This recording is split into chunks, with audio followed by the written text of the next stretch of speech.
Hey, it's Red here. Today I'm going to be reading from my favorite subreddit, r/Today I effed up. Are you ready? Here we go! Today I effed up by lying on my resume and getting caught red-handed mid-interview for a job I was already vastly underqualified for. This happened maybe 7 years ago, but the pain is still so raw. It's like the memory is literally burned into my consciousness as a reminder that no matter how bad things are, at least it's not as bad as the day I literally let down every single person I knew and respected all at once. When I was like 20, 21, I had just graduated with a sparkling world of possibility as a sportscaster, and I had somehow managed to create a position for myself with a team in a professional sports franchise farm system, doing fluff pieces for the Jumbotron and their YouTube channel with a giant crappy camera from like 1982 and crappy video editing software that I'm sure 12-year-olds now use to live stream themselves opening boxes or whatever it is they do these days. Now, I am and have always been more of an analytical thinker, and my interest aim in all of this was more so related to the actual analysis and advanced statistical posturing of amateur players, not the creative aspect of video editing and cutting footage. So anyway, in the process of working this job, where the big focus was being on camera and talking about things that were so shallow and outside of my comfort zone, but also actual production work at cutting and editing footage, I met the director of scouting of the parent professional sports franchise team and began talking to him in between periods when I'd bring them the period summary stat packets. I was a big fan of his growing up, and I definitely did not hide that well, but thankfully he found it funny and allowed me to linger. Now, I can be a pretty chatty person, so of course I used every second I had with him to my advantage and would force myself into the other scouts' conversations. Eventually, he actually welcomed my input when it became clear that I had a deep interest in statistics, and at the time, the league was first moving towards accepting it more for its predictive value. So anyway, we ended up building a good repertoire, but about 2/3 of the way into the season, he was called back to the parent team to take over as interim GM. There was some big stuff going down and a lot of reorganization. So I, of course, tried to take advantage of the situation and ask him if I can use him as a reference for some on-camera gigs I was applying for. One of these gigs was at a huge national network. Small on-camera role, but big on production. But it's a way in, right? So I called him like he has nothing better to do as the new general effing manager of this professional sports franchise team. And I insist that my having this position can be good for him. It's always good to have the media on your side in a transition like this, I told him. We can help each other, I said. And god effing damn it, he was too nice of a person to say no. So he said okay, and he calls up the effing COO of the entire media company and he vouches for me. So let's recap. I, a dumbass 21-year-old with a big mouth and crappy video editing skills, convinced him, this professional sports franchise general manager, that he should call in a reference, if only for the fact that I would then stop nagging him. So this man actually sticks his neck out for me and puts his name on the line while in a totally new position of power and asks the COO of the entire national conglomerate to personally call in a favor to get me in for an interview for a position that is 90% video editing. Back then, the video editing software that most TV stations used was Avid, while as students we were trained on Final Cut Pro or whatever.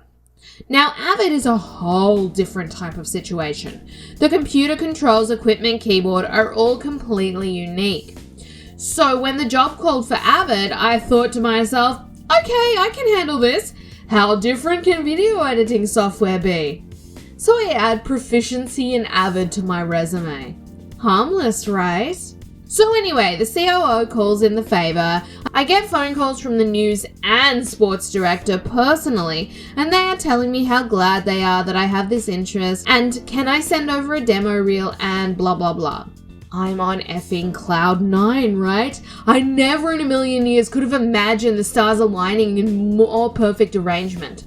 All I had to do now is make sure that I didn't F up the interview. So of course I prepared my answers, bought a new suit, worked on an elevator pitch. I mean, I am literally cringing as I type this so effing hard, remembering how I walked into that newsroom like I already had the job. The receptionist brought me coffee and the sports director came out to walk me back to his office personally, and I'm smiling at everyone like I was on an effing parade float. In my mind, I'm thinking, wow, I'm so proud of myself for getting myself here and networking and selling myself. I'm so great. I'm basically effing invincible. So the first part of the interview goes excellent. The sports director asked me all these questions I already knew he was going to ask. I cracked a few jokes. He laughed a little too hard. Invincible, right? So then he says, great. So you know your stuff. But I just want to clarify that a lot of this role is going to be production orientated. Because after all, this is just a producer job with a tiny on-camera perk. And I say, of course, I have experience in every major video editing software. Final Cut Pro, Premiere, Avid. And he says, perfect, we saw that on the resume. But I just wanted to clarify you're comfortable working with Avid, as a lot of young recent grads don't have a lot of exposure with that.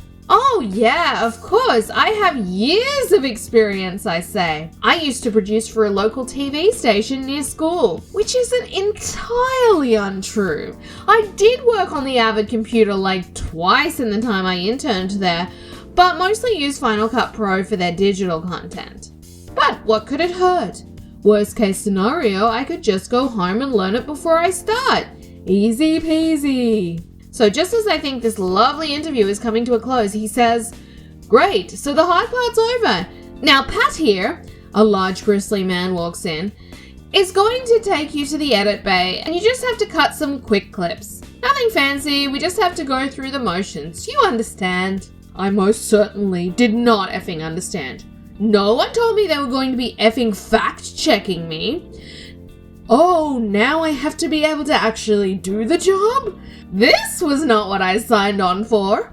God effing damn it. My heart literally fell out of my butt, and I followed this man with what I can only picture to look like a funeral procession. And you know what? It wouldn't be deceiving because I was in fact grieving. I was mourning the loss of my damn dignity. We sit down in the edit bay and I try to pull some quick thinking. I heard someone say he really loved superheroes, so I start chatting him up about the new Marvel movies coming out, and he's engaged, so I'm thinking if I can just keep this going, he might, I don't know, forget why we're here? Unfortunately for me, he moved right the F on. He says to me, you look a little nervous, but I just want to say honestly, you've got nothing to worry about. I'm not here to evaluate your skills. I just want to check the box so we can move forward. I say, yeah, of course, yeah. So you want me to get started? Sure, whenever you're ready. Awesome, okay, what do I want to show you first? First time I'm looking down at the effing Wingdings keyboard, trying to decode these damn hieroglyphics. Honestly, just cut that clip in the channel and you're good. I'm still looking at the keyboard, desperate to avoid eye contact. He says, or you could just trim that clip.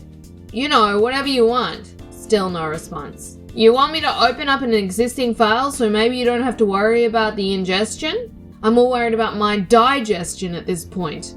Very close to puking. In fact, considered puking to avoid this meltdown, but turns out my digestive functions are about as within my control as this situation. He looks at me concerned because over the last 5 minutes, I have said nothing. For the first time since I walked into that building, I had nothing to say. So I panic and think to myself, F, do something! So I hit a button that looked like a film reel and nothing happened. So I hit a few more and just kept hitting buttons until something happened. And what happened was that I deleted the file he added up for that night's broadcast. He starts panicking and is trying not to make eye contact with me now as I'm clearly fighting tears. And I just say, I don't know, man. I'm drawing a blank here. And then he starts consoling me, telling me, oh, you know, interviews are so hard and nerve-wracking, and stress can do that to you. You know, make your mind go blank. It's really no big deal. Now remember, I said not only that I had experience, but that I had years of it. Anyway, I blacked out, I think, because I can't remember how I left that edit bay and ended up in the news director's office. This is the woman that runs the whole place. So I'm in there and she's saying stuff like, we really like you, but it seems you don't actually want this job. Tell me what you actually want and I'm going to help you get there. I say some random stuff about how this is important to me or something. I don't even remember. What I do remember in vivid detail are the black vinyl floor tiles leading from her office all the way past the edit bays, the studio, the newsroom, and the receptionist to the door out of the effing building. Because I did not look up once. I said nothing to anyone and I went to my car and I cried. For an hour. Because let's recall here that this was supposed to be it. My big break. I had worked for over a year to get the general manager's buy-in. Had him call in favors to the COO, and that COO had to call in favors to the news director, who called in a favor with the executive producer to get me this shot. All I had to do was be able to do a semi-competent job of acting like I've been there before. I spent the next 3 to 6 months ducking all my friends, family members, and professional acquaintances, so I didn't have to explain how I effectively ruined my broadcasting career before it even really started. And that, kid, is my cautionary tale about lying on your resume. It's really not worth it. Did you guys enjoy that r/today I effed up story read by me, Red? If you did, please give the video a like. And don't forget to subscribe as well so that you can be notified when I make more videos, which is every day. Thanks so much for watching today, guys. Have a good rest of your day.